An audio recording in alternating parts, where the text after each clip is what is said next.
नमस्कार विद्यार्थी मित्रांनो, स्टडी फ्लो अपडेट्समध्ये आपलं स्वागत आहे। एमपीएससी राज्यसेवा 2025च्या परीक्षेची तयारी करणाऱ्या विद्यार्थ्यांसाठी आज एक महत्त्वाची पण थोडी चिंताजनक बातमी जी आहे ती समोर आली आहे। राज्यसेवेच्या एकूण जागांमध्ये अचानक कपात करण्यात आली असून आदिवासी विकास विभागातील काही महत्त्वाची पदे जी आहेत ती रद्द झाली आहेत। हा बदल नेमका काय आहे आणि याच्यावर तुमचा काय परिणाम होईल हे आज आपण या व्हिडिओमध्ये पाहणार आहोत। नमस्कार विद्यार्थी मित्रांनो, चॅनलवर नवीन असाल सबस्क्राइब नक्कीच करा आणि त्या ऑल नोटिफिकेशनला क्लिक करा। अशा शैक्षणिक जगातील माहिती जी आहेत ते तुम्हाला सर्वात आधी मिळत राहतील। तर बघा, मुख्य बातमी जर पाहिली तर स्क्रीनवर तुम्ही जे आर्टिकल आहे ते पाहू शकता। महाराष्ट्र लोकसेवा आयोगाने म्हणजेच एमपीएससीने एक नवीन परिपत्रक प्रसिद्ध केलेले आहेत। यानुसार आदिवासी विकास विभागातील 11 पदे रद्द करण्यात आलेली आहेत। यामध्ये प्रकल्प अधिकारी जे एकात्मिक आदिवासी विकास प्रकल्प या श्रेणीतील या पदांचा याच्यामध्ये समावेश आहे। जाहिरातीमध्ये सुरुवातीला 385 पदे होती, जी नंतर वाढून 601 करण्यात आली होती। मात्र आता पुन्हा या जागांमध्ये घट झाल्याने विद्यार्थ्यांमध्ये नाराजीचे वातावरण आपल्याला पाहायला भेटत आहे। याच्यामध्ये जर इतर पदे पाहिली तर सामान्य प्रशासन विभागामध्ये 127 पदे, महसूल वन विभागामध्ये 144 पदे आणि सार्वजनिक बांधकाम विभाग 114 पदे यांची जी भरती प्रक्रिया आहे ती मात्र सुरू आहे।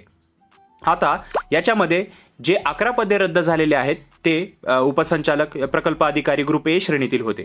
या पदाबाबत थोडक्यात माहिती आपण घेऊया, याचे कामाचे स्वरूप काय असते। तर बघा, हे पद जे असतं ते आदिवासी विभाग जे भाग असतो त्या विकास योजनांची अंमलबजावणी करणे आणि प्रशासकीय देखरेख करण्यासाठी अत्यंत महत्त्वाचे हे पद असते। याचा पे स्केल पाहिला तर हे पद S23 वेतन श्रेणीमध्ये येते। मूळ वेतन याचा बेसिक पे जो असतो तो 67,700 ते 2,08,700 इतका असतो। अंदाजे एकूण पगार जर पाहिला तर याच्यामध्ये DA, HRA म्हणजे जे महागाई भत्ता किंवा जे घरभाडे भत्ता असतो ते मिळून सुरुवातीचा पगार साधारण 90,000 ते 1,00,000च्या दरम्यान असतो। आता विद्यार्थ्यांसाठी काय फायदा आहे आणि पुढे काय करावे हे कंक्लुजन आपण पाहूया।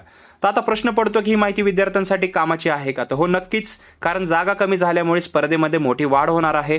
नाराज न होता अभ्यासावर तुम्हाला लक्ष द्यायचं आहे। जरी 11 पदे रद्द झालेली असली तरी इतर भागातील महत्त्वाची पदे अजूनही शिल्लक आहेत। याच्यामध्ये मेरिट वाढण्याची एक शक्यता आपल्याला पाहायला भेटू शकते। जागा कमी झाल्यामुळे कट ऑफ वर त्याचा परिणाम होणार आहे हे तर नक्की आहे। त्यामुळे तुम्हाला अधिक अचूकतेने म्हणजे ॲक्युरन्सीने पेपर सोडवावा लागणार आहे। अधिकृत अपडेटसाठी तुम्हाला निकालाची प्रतीक्षा न करता मुख्य परीक्षेच्या ज्या मेन्स आहेत त्याच्या तयारीला लागायचं आहे, कारण आयोगाचे निर्णय जे आहेत ते अचानक येऊ शकतात। मित्रांनो, स्पर्धा परीक्षांमध्ये अशा प्रकारचे बदल होतच असतात। स्टडी फ्लो अपडेटचा जो उद्देश आहे तो तुम्हाला वेळेवर आणि अचूक माहिती देणे आहे। या निर्णयावर तुमचे काय मत आहे खाली कॉमेंट सेक्शनमध्ये नक्की सांगा। अशाच नवीन अपडेटसाठी चॅनलला सबस्क्राइब करायला विसरू नका। तुमचं जे काय मत आहे, जे प्रश्न असतील ते खाली कॉमेंट सेक्शनमध्ये विचारायला विसरू नका। बाकी आर्टिकल रीड करण्यासाठी किंवा व्हॉट्सअप आणि टेलिग्राम ग्रुप जॉईन करण्यासाठी, इंस्टाग्रामवर आम्हाला प्रश्न विचारण्यासाठी all the important links are in the description, so don't forget to check out. मी मिळतो तुम्हाला पुढच्या व्हिडिओमध्ये, तोपर्यंत थँक्स फॉर वॉचिंग।